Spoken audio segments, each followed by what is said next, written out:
Since 1971, when President Nixon took the United States off what was left of the gold standard, the world has operated under a system of money called fiat. The dollar, the pound, the euro are all government fiat currencies. Fiat is a Latin word meaning let it be so. It is the law that this government currency be money. Indeed, without that legal enforcement, and the fact that we must pay taxes in this money, that dollar bill or that computer digit that represents a dollar would be pretty much meaningless. Only the government has the power to issue fiat money, but banks can create it through lending. If somebody wants to borrow $10, a bank can create it from nowhere and lend it. It can then charge interest.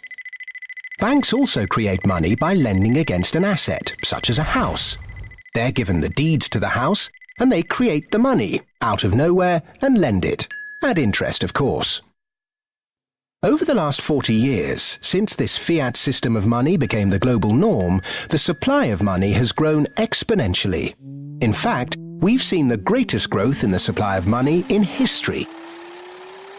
But who benefits? Of course, those that have the power to issue money, governments and banks.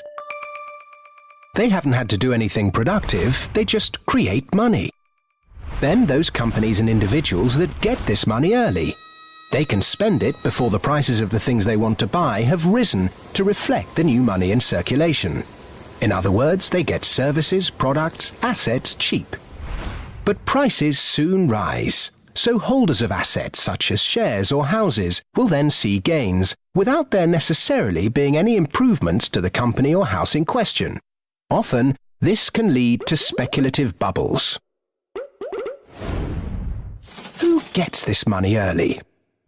However money is created, be it through lending, fractional reserve banking, financial bailouts, or old-fashioned money printing, banks are always at or near the top of the money-issuing pyramid. Next come corporations who borrow large sums. Those on lucrative government contracts for new ventures, particularly overseas, banks' associate companies and partners, those that borrow early and at low rates, and the bank's senior employees. They all quickly get their share of the pie. In some cases, this will come in the form of bonuses. But what about those at the bottom of the pyramid? Those on fixed wages or incomes, those who live in remote areas, or those with savings? By the time this newly created money has filtered down to them, the prices of the things they want to buy have increased. Their savings buy them less, however, and their wages remain largely unchanged. In some cases, they have to take on debt just to be able to afford the things they were previously able to buy, which means they have to go back to the banks.